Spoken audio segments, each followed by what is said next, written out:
ये सवाल बेसिकली आपको जय शाह के पिताजी से पूछना चाहिए। सिंपल एक लाइन में पूछना चाहिए कि आप देश के गृह मंत्री हैं, मामला लॉ एंड ऑर्डर का है। अगर उमेश पाल की हत्या पुलिस की मौजूदगी में हुई या अतीक की हत्या पुलिस की मौजूदगी में हुई तो सवाल तो पुलिस पे भी है ना, पुलिस पे ही है। और देश के गृह मंत्री को, प्रधानमंत्री को, उत्तर प्रदेश के मुख्यमंत्री से सवाल पूछा जाना चाहिए। और गृह मंत्री से तो खास करके यह सवाल पूछा जाना चाहिए कि आपको तरीपार कर दिया गया था, कानून का राज था, आपकी तरीपारी समाप्त हो गई, आप चुनाव लड़े, आप जीते, देश के गृह मंत्री बने और आधुनिक चाणक्य मिला देश को। तो ये कानून के राज से ही संभव हुआ ना। मुझे लगता है कि सही व्यक्ति से सही सवाल जब मौका मिले, जब प्रेस कॉन्फ्रेंस हो जाए। नहीं, राजनीति कहां कर रहे हैं, संख्या पूछ रहे हैं। आप एक बार बताइए, हम कहेंगे कि महिला को 50% आप भागीदारी मिलनी चाहिए। नहीं, अरे महिला हैं आप, तो आप ही की बात करेंगे। नहीं, महिला पे भी बात करेंगे, क्यों नहीं करें, हम तो सबको गिनने की बात कर रहे हैं ना। अब एक बात बताइए, हम कहेंगे कि 50% आबादी है महिलाओं की, मान के चलते हैं, तो महिलाओं की 50% आबादी है, उसको भागीदारी मिलनी चाहिए, तो इसमें राजनीति क्या है। अगर हम 1947 से पहले अंग्रेज के खिलाफ लड़ करके आजादी मांग रहे थे तो ये राजनीति थी, हक नहीं था।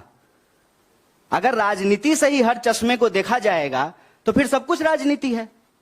फिर प्रधानमंत्री का यह कहना कि मैं ओबीसी हूं, ये जाति की राजनीति है कि नहीं है। या भाजपा के नेताओं का यह कहना कि हम अमुक धर्म से हैं, वो धर्म की राजनीति है कि नहीं है। हम कह रहे हैं सिंपल कि राज्य के तौर पर आपके देश के भीतर रह रहे लोगों की संख्या आपको मालूम होना चाहिए। और इस देश में जब आप संख्या को गिनेंगे तो सिर्फ नंबर नहीं है, जैसे आप सिर्फ मौसमी नहीं हैं, आपका कोई धर्म भी है, आपकी कोई जाति भी है और आपका कोई वर्ग भी है। आप जहां रहते हैं तो अपने सैलरी के आधार पर ही रहते होंगे ना। अगर आपका हाईएस्ट सैलरी है तो बसंत विहार में रहिएगा, अगर हाईएस्ट सैलरी नहीं है तो यमुना पार रहिएगा। इसके बारे में सरकार के पास आंकड़ा हो, इसमें क्या दिक्कत है। और कांग्रेस इसको ऑलरेडी की है। हम बस कह रहे हैं कि अगर आपको इतना प्रेम उबाल मार रहा है ना तो थोड़ा बता दीजिए, देश को थोड़ा मालूम हो, बस इतनी सी बात है ना। सरकार इस बात को बताने में इंटरेस्टेड है कि अदानी जी की सेल कंपनी में 20,000 करोड़ रुपया कहां से आया, ना सरकार इस बात को बताने में इंटरेस्टेड है कि इस देश की वास्तविक संख्या क्या है। आप अगर प्रधानमंत्री जी की रैली को भी ध्यान से सुनेंगे तो कुछ दिन पहले कह रहे थे 135 करोड़ 135 करोड़, आजकल कहते हैं 140 करोड़। तो 135 करोड़ से 140 करोड़ हम कैसे हो गए हैं? क्या सचमुच 140 करोड़ हुए हैं कि 139 करोड़ ही हो रहे हैं? ये आंकड़ा तो सरकार को इकट्ठा करना चाहिए, सरकार को ये आंकड़ा जारी करना चाहिए। और जब गिन ही रहे हैं, पेड़ गिन लेते हैं, पशु गिन लेते हैं, शिशु गिन लेते हैं, तो जाति भी गिन लीजिए। आज देश को आखिर पता तो चले कि किस वर्ग के लोगों की वास्तविक हालत क्या है। यह भी तो हो सकता है ना। सरकार ने ही किया है कि इस देश में 10% ईडब्ल्यूएस के आधार पर रिजर्वेशन दिया है और कांग्रेस पार्टी ने, भारतीय राष्ट्रीय कांग्रेस ने उसका समर्थन किया कि अगर आपके पास यह आंकड़ा है कि जनरल कैटेगरी के लोग भी गरीब हैं, अगर आप उनको मदद देना चाहते हैं तो मदद दीजिए। सरकार यह भी डेटा इकट्ठा करती है कि गरीबी रेखा से नीचे कितने लोग रह रहे हैं, इसके आधार पे आप बीपीएल कार्ड जारी करते हैं, इसके आधार पे आप उनको खाद्यान्न सुरक्षा देते हैं, इसके आधार पे आप प्रधानमंत्री आवास योजना के तहत उनको घर बना करके देते हैं। तो किसी भी सरकार के लिए आंकड़ा का होना जरूरी है। प्रश्न ये है कि आंकड़ा क्यों छुपाया जा रहा है। और आप सबने देखा कि किस चालाकी से यह काम की जाती है। राहुल जी ने चोर को चोर कहा। अब बताइए, चौ को चौ नहीं कहेंगे तो 100 कहेंगे। चोर को चोर ही तो कहा था, तो इन्होंने कह दिया कि ओबीसी का अपमान कर रहे हैं। प्रधानमंत्री अपनी रैलियों में जाकर के कहते हैं कि मैं ओबीसी से आता हूं। अरे तो आप ओबीसी से आते हैं तो बहुत खुशी की बात है, बहुत अच्छी बात है कि ओबीसी देश का प्रधानमंत्री बना है। यह इस बात को सुनिश्चित करेगा कि अब सरकारी विभाग में कोई भी पोस्ट जो है वो खाली नहीं होगा। जितना विभाग में रिक्तियां हैं, सारी रिक्तियां भर दी जाएगी। लेकिन रिक्तियां भरने से पहले यह जानकारी तो हो कि इस देश में लोगों की वास्तविक हालत क्या है, उनकी सामाजिक स्थिति क्या है, उनकी आर्थिक स्थिति क्या है, उनकी जातीय स्थिति क्या है। जात के आधार पर राजनीति करेंगे, जात के आधार पर वोट लेंगे, जात के आधार पर विपक्ष को घेरने का प्रयास करेंगे, लेकिन जाति की संख्या क्या है ये बताने की बात नहीं कर रहे हैं, और हम गिनने की ही बात कर रहे हैं ना। गिनने में क्या तकलीफ है? कहते हैं कि किसी भी राज्य का निर्माण कैसे होता है? 3 चीजों से होता है, संख्या, जमीन और संप्रभुता। तो संख्या तो पता होना चाहिए ना कि भारतीय राज्य की सीमाओं के भीतर कितने भारतीय रहते हैं, उनकी वास्तविक हालत क्या है, चाहे वो किसी भी वर्ग से आते हो। आज तो कोई भी ये नहीं कह सकता है ना कि रिजर्वेशन नहीं मिल रहा है। आज तो सबको रिजर्वेशन मिल रहा है। आज तो जनरल कैटेगरी को भी रिजर्वेशन मिल रहा है, ओबीसी को भी मिल रहा है, एससी को भी मिल रहा है और एसटी को भी मिल रहा है। और ये रिजर्वेशन तो बीजेपी नहीं दिया है। तो बीजेपी को यह बात स्पष्ट करना चाहिए। और आरएसएस के प्रमुख का कई बार आप लोग बयान सुन चुके होंगे कि वो कहते हैं कि हम रिव्यू करना चाहते हैं, रिजर्वेशन पॉलिसी का हम रिव्यू करना चाहते हैं। तो बिना डेटा का आप रिव्यू कैसे करेंगे? जब आपके पास आंकड़ा ही नहीं होगा तो आप क्या रिव्यू करना चाहते हैं? इसका मतलब यह है कि बीजेपी असल चाहती है कि गुड़ खाएं गुलगुल्ला से परहेज। मतलब एक वर्ग को कह दें कि नहीं नहीं, गिनने की क्या जरूरत है, इससे समाज जो है उसमें जात पात फैलेगा, समाज में जातिवाद बढ़ेगा। अगर ओबीसी बोलने से समाज में जात पात फैलता है तो प्रधानमंत्री अपनी रैली में जाकर के ये क्यों कहते हैं कि मैं ओबीसी हूं? विपक्ष जब जेपीसी की मांग करता है, जब राहुल जी चोर को चोर कहते हैं, तो सरकार क्यों कहती है कि आप ओबीसी का अपमान कर रहे हैं? अगर यह शब्द बोलने से, यह शब्द कहने से, इसको गिनने से समाज में जात पात फैलता है तो बीजेपी इसके आधार पर राजनीति क्यों करती है? बीजेपी को अपना स्टैंड क्लियर करना चाहिए।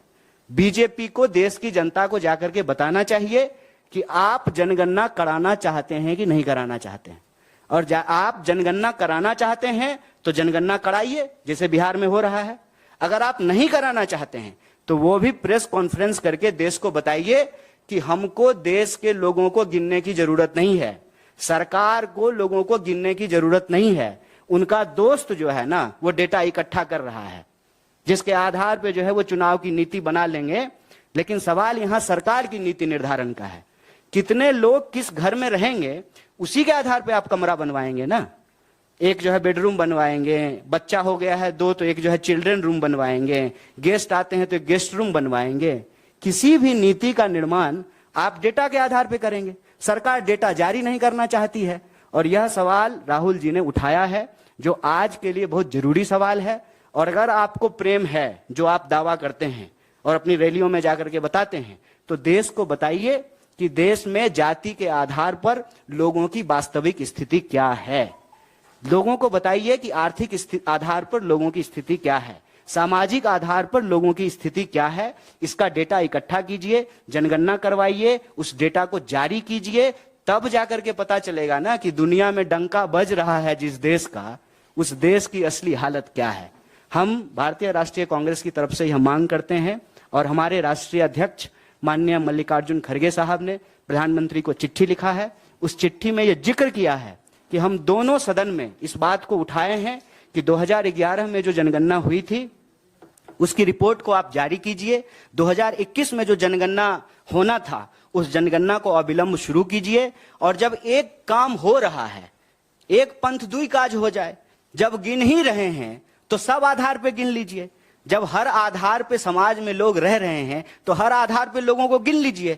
और सरकार के पास डेटा होना जरूरी है। सरकार अगर कहती है कि देश में खुशहाली है, देश में खुशहाली आई है, लोगों के बीच में प्रॉस्पेरिटी फैला है, तो यह बताने में क्या दिक्कत है कि देश में जो है कितने बेरोजगार हैं। आप सब लोग इस बात को जानते हैं कि सरकार ने सर्वे कराना बंद कर दिया है। सरकार के पास बेरोजगारों का कोई आंकड़ा नहीं है, क्योंकि सरकार रोजगार देने में इंटरेस्टेड ही नहीं है। इसीलिए जो है बेरोजगारों को गिनने के लिए तैयार नहीं है। भारतीय राष्ट्रीय कांग्रेस की तरफ से यह स्पष्ट और सीधा मांग है, अविलंब जनगणना करवाई जाए। और जनगणना तीनों आधार पे, जिस तरीके से 2011 में हुआ था, सामाजिक, आर्थिक और जातीय आधार पर, तीनों आधार पर जनगणना हो। अगर बिहार सरकार जाति की जनगणना करवा सकती है तो देश की सरकार भी करवा सकती है। और यह देश के लोगों का संवैधानिक बुनियादी अधिकार है कि उनको पता चले कि उनकी वास्तविक स्थिति क्या है। 2 बैल एक बैलगाड़ी खींचता है, एक बैल अगर बायां चले और दूसरा बैल दायां चले तो गाड़ी तो आगे नहीं बढ़ेगी। समाज में अगर आप संतुलन चाहते हैं तो जिसकी जितनी संख्या है उसकी उतनी भागीदारी आपको सुनिश्चित करनी पड़ेगी। अभी तो हम सामाजिक, आर्थिक और जातीय आधार पर गणना की बात कर रहे हैं। 50% महिला भी तो है। कब तक जो है हम लोग इस बात को दबाते रहेंगे? आधी आबादी को कब तक जो है उनके हक से हम लोग महरूम करके रखेंगे? ये जो सवाल है इसको आप एक वर्ग के द्वारा दूसरे वर्ग के खिलाफ किया जाने वाला किसी कार्य के रूप में मत देखिए। इसको आप ऐसे देखिए कि किसी भी राज्य के लिए उस राज्य के भीतर रहने वाले जो लोग हैं उनकी वास्तविक स्थिति का पता होना चाहिए। यह सीधी सी बात है। राहुल गांधी जी ने कहा है, वो राहुल गांधी जी नहीं आज कह रहे हैं। आप जानते हैं कि इस देश में 30-40 साल से यह बात कही जा रही है। मेरे ख्याल से आप उत्तर प्रदेश हैं, उत्तर प्रदेश में जो है एक बड़े नेता हुए मान्यवर कांशीराम जी, उन्होंने यह नारा दिया था, जिसकी जितनी संख्या भारी उसकी उतनी हिस्सेदारी। और डेमोक्रेसी में और हम कह क्या रहे हैं? क्या कहती है बीजेपी? बीजेपी तो बार बार बहुसंख्यक बहुसंख्यक बहुसंख्यक ही बोलती है ना। किस आधार पे बोलती है? क्योंकि इस देश में गणना हुआ है, गिनती से हमको पता चला है। योगी जी इसी आधार पे 80-20 कर रहे हैं ना, क्योंकि वो गणना हुआ है। आप यह बात बोल रहे हैं। और अगर ऐसा होता है कि जिसकी जितनी संख्या है तो किसी के साथ जो है यह अन्याय नहीं है। अरे मेरी संख्या 5 है तो हमारा 5% होगा, जिसकी संख्या 20 है उसका 20% होगा, महिला की संख्या 50 है तो उसका 50% होना चाहिए। तो राहुल जी ने इस आधार पर यह कहा है कि अगर आप लोकतंत्र को मजबूत करना चाहते हैं तो लोगों को उनकी संख्या के अनुपात में आपको हिस्सेदारी देनी पड़ेगी। और ऐसा जो है राहुल जी सिर्फ बोल नहीं रहे हैं। मैं कांग्रेस पार्टी के द्वारा लिए गए हाल के दिनों में कुछ फैसले की तरफ आपका ध्यान आकर्षित करना चाहता हूं। पिछली 2 महत्वपूर्ण जो है कार्यक्रम भारतीय राष्ट्रीय कांग्रेस की तरफ से हुआ, एक उदयपुर का चिंतन शिविर और दूसरा रायपुर का महाधिवेशन। दोनों ही जगह यह बात कही गई कि भारत दुनिया का सबसे युवा देश है। हर 5वां नौजवान दुनिया का भारतीय है। तो आप अगर कोई नीति बना रहे हैं तो आप युवाओं को नजरअंदाज करके नहीं बनाएंगे। इसीलिए 50 अंडर 50 का पॉलिसी लेकर के आया गया है। इसको सिर्फ आप कास्ट के फ्रेमवर्क में मत देखिए। इसमें जाति भी है, वर्ग भी है, लिंग भी है, आमदनी भी है और हर तरह के पहचान। अब मान लीजिए, क्या साउथ के राज्य ने यह मांग करना नहीं शुरू किया है कि हम सेंटर को जितना टैक्स देते हैं बदले में हमको उतना रिटर्न नहीं मिलता है? ऑलरेडी ये मांग वहां के राज्य कर रहे हैं। तो हमारा सिंपल और सीधी सी बात है कि सरकार को आंकड़ा इकट्ठा करना चाहिए, सरकार के पास आंकड़ा होना चाहिए, ताकि सरकार जब नीति निर्माण करे तो उसको नीति निर्माण करने में सुविधा होगी। और आप जानते हैं भारतीय सांख्यिकी आयोग आजकल उसके पास करने के लिए कुछ नहीं है। ना इकोनॉमिक सर्वे करा रहे हैं, ना अनएम्प्लॉयमेंट का डेटा इकट्ठा कर रहे हैं, ना जनगणना करवा रहे हैं, ना जो है उनकी संख्या जारी कर रहे हैं। तो पॉलिटिकल स्लोगन में यह सुनने में तो बहुत अच्छा लगता है, देश आगे बढ़ रहा है। कितना आगे बढ़ा है? ऐसे नहीं हो सकता है ना। आपको हम बोले कि भैया केला लेते आइएगा तो आप पूछेंगे ना कि कितना, आधा दर्जन की 1 दर्जन? तो जितना हमको जरूरत होगा उस हिसाब से बोलेंगे। डेटा को लेकर के इतनी रिलक्टेंसी, इतनी हिचकिचाहट सरकार के मन में क्यों है? तो राहुल जी ने यह प्रश्न सीधा सीधा उठाया है कि एक तो हमने 2011 में जनगणना कराया था, तीनों आधार पे कराया था। अगर आपको प्रेम है तो पहले तो आप 2011 का ही डेटा रिलीज कर दीजिए। दूसरा, हर 10 साल में जो जनगणना होनी है उसको कराइए। ऑलरेडी 2 साल लेट हो गया है। और जब करा ही रहे हैं तो एक ही खर्चा में हो जाएगा। जैसे आपके घर पे आएंगे गिनने के लिए आपको, तो आपको भी गिन लेंगे, आपकी घर की महिला को भी गिन लेंगे, बच्चा को भी गिन लेंगे, और आप कौन जाति के हैं ये भी गिन लेंगे। आपके घर में कितना सिलेंडर है, आपका रूम कितना है, आप कौन सा गाड़ी इस्तेमाल करते हैं, आपकी इकोनॉमिक हालत क्या है, इसको भी गिन लेंगे। जितना हमारे पास जो है वेरिएशन ऑफ डाटा रहेगा, डेटा रहेगा, बिहारी आदमी इसलिए डाटा बोल देते हैं कभी कभी, जितना हमारे पास डेटा रहेगा उतना आसानी होगी हमको पॉलिसी बनाने में। तो अननेसेसरी जो है ना, इसमें कोई पॉलिटिकल मीनिंग नहीं ढूंढना चाहिए। ये राज्य की जिम्मेवारी है और जनता का अधिकार है। मोदी जी जब गुजरात के सीएम थे तब वो ओबीसी नहीं थे, कुछ दिन जब रह लिए तब हो गए। ठीक बात है। इस आज के समय में डिजिटल दौर में क्या क्या चीज का जनगणना हो जाता है सर। आप अपने मोबाइल के सामने बोलिएगा जूता, और उसके बाद प्रचार आना शुरू हो जाएगा 2 मिनट के बाद। एआई के इस दौर में किसी चीज को क्लासिफाई करना, डेटा को इकट्ठा करना, इसका इतना मुश्किल काम तो नहीं है। यही तो हमने कहा महाराष्ट्र के मामले में भी। अरे गृह मंत्री मोबाइल पे ही देख लेते कि आज का वेदर क्या है। अगर हीट वेव आने की संभावना है तो कार्यक्रम दोपहर की वजह शाम को हो जाता। आज जो आप जटिलता का प्रश्न उठा रहे हैं ना, उस जटिलता को टेक्नोलॉजी ने रिजॉल्व कर दिया है। अब आप किसी भी कॉर्पोरेट ऑफिस में चले जाइए, सारा डेटा है उनके पास। किसी भी कॉर्पोरेट कंपनी के पास चले जाइए, सारा डेटा है उनके पास। आपकी जो उम्र है ना, उसी के हिसाब से जो है आपको ऐड आएगा, और आप जो देखेंगे उसी के हिसाब से आपको वीडियो भी आएगा। आज के डेट में ये सब कोई मुश्किल काम नहीं है। सरकार अगर चाहेगी डेटा इकट्ठा करना, तो जो जनगणना होगा उस जनगणना में जो लोग पूछने के लिए जाएंगे घर घर, वो सब सवाल पूछ लेंगे कि आप किस तरह के राजपूत हैं, किस तरह के ब्राह्मण हैं, किस तरह के यादव हैं। 3, 13, सवा लाख, 13 लाख, कुछ ऐसा है ना। इतने प्रकार के ब्राह्मण हैं, कितने प्रकार के भूमिहार हैं, कितने प्रकार के राजपूत हैं, कितने प्रकार के यादव हैं, सब गिना जा सकता है सर। और हम क्यों ये बात उठा रहे हैं? हम इसलिए ये बात उठा रहे हैं कि देश के पास, सरकार के पास देश के लोगों की पूरी जानकारी होनी चाहिए। अगर आप देश में इंटरेस्टेड हैं तो, अगर आप देश का नाम लेकर के दोस्त में इंटरेस्टेड हैं तो वो अलग बात है कि देश जो है उसकी स्थिति ये हुई कि 50% लोगों की 40% आमदनी घट गई और प्रधानमंत्री जी के दोस्त की जो है आमदनी बढ़ गई। वो दुनिया के दूसरे तीसरे सबसे बड़े अमीर व्यक्ति बन गए। अगर सिर्फ इसी डेटा से मतलब है तो अलग बात है। अगर देश के 140 करोड़ लोगों के बारे में डेटा इकट्ठा करना है, उसका डिटेल जानना है, ताकि उनके लिए कुछ अच्छा किया जा सके। हो सकता है कि आप जिसको इंदिरा आवास दे रहे हैं उसको इंदिरा आवास की जरूरत ही ना हो, जिसको जरूरत है आप उसको नहीं दे रहे हैं, उसको नहीं गिन रहे हैं। तो ये किसी के खिलाफ नहीं है, ये असल में सबका साथ सबका विकास है। देखिए, सबसे पहली बात तो ये कि राम मंदिर बन रहा है, लोग राम मंदिर दर्शन करने के लिए जाएंगे, वो एक बात है। हम कह रहे हैं कि गिन लीजिए लोगों को। सरकार अगर चाहेगी तो वहां भी एक स्टॉल लगा देगी, वहां भी गिन लेगी लोगों को। और लोग खूब बताते हैं, खूब बड़े गर्व के साथ बताते हैं कि हम फलाने जाति से हैं। कहां कोई छुपाता है? आज के डेट में हर कोई गर्व से बता रहा है, हर कोई जो है जाति प्रमाण पत्र बनवा रहा है। क्योंकि आप जो प्रश्न कर रहे हैं उसका दौर चला गया। जब 10% ईडब्ल्यूसी रिजर्वेशन नहीं था तब यह सारा बहस किया जाता था। आज के डेट में कौन नहीं है इस कैटेगरी में, मुझे बता दीजिए। तो सबको मिल गया है, तो अब यह बहस ही समाप्त हो गया है। हम उससे आगे की बात कर रहे हैं। अगर आप दुनिया को देखेंगे, पूरी दुनिया में जिस तरह से स्थिति पैदा हो रही है, हर राज्य चाहती है कि उसके लोगों का आंकड़ा उसके पास हो, कितने तरह के लोग रह रहे हैं। अभी मैं आपको एक सिंपल सा एग्जांपल देता हूं कि डेटा होना क्यों जरूरी है। कोविड हुआ, कोविड के दौरान आपने देखा कि मजदूरों की क्या हालत हुई। लोग जो है, मैं बिहार से आता हूं, गुड़गांव से जो है साइकिल चला करके लोग गए, पैदल गए, ट्रेन की पटरी पे चलते हुए लोगों की जान चली गई।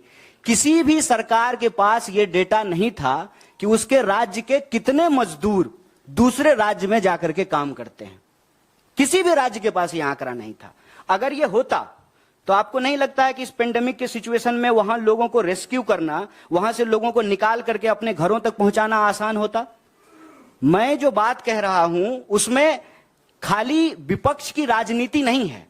भारतीय राज्य को हम और कैसे मजबूत बना सकते हैं और कैसे बेहतर बना सकते हैं, यह कामना है। और इसको इस रूप में मत देखिए कि वो जो है भाजपा धर्म की राजनीति करती है तो हम जाति की राजनीति करते हैं। नहीं नहीं, दोनों पे उन्हीं का पेटेंट है। धर्म पे भी वही कर रहे हैं और जात पे भी वही कर रहे हैं। वही जो है भाषण में जाकर के शमशान कब्रिस्तान भी करने लगते हैं और वही जो है अपने आप को ओबीसी भी बोलने लगते हैं।